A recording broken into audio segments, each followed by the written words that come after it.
रविवार असल्या कारणान सगळीच उशिरा उठतात आणि त्याच्यार धो धो पावस कोसळता. आम्ही तरी लवकर उठान करतलो का?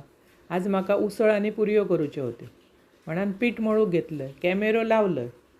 आपण पण जरा उशिराच उठतो ना. रविवार असल्या कारणान ती उशिरा उठतात तर आम्ही कोणाची काय भीती आहे?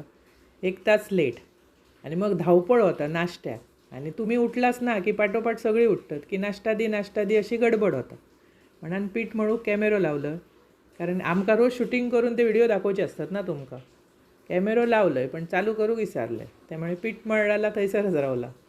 आणि नंतर एडिटिंग करूक गेलं तेव्हा पीठ मळलेलं व्हिडिओच नाही. त्याच्यानंतर म्हटलं आता काढलेत ते पुरये तरी दाखवूया. भरपूर असे काढून ना पीठ मळलं मीठ घालून त्याचं गोळो केलं आणि मोठी लाती केल्या आणि वाटयेन असे मारले हो फटाफट. त्यामुळे एका साच्यातले सगळे झाले असत. नंतर असे खरपूस तळून घेतले. त्याच्याबरोबर उसळ. म्हाका च्या बरोबर आवडतात. आजचं स्पेशल नाश्ता च्या पुरी आणि उसळ असं करा, खावा, आवडतलो आणि आवडल्या चॅनल सबस्क्राईब करा.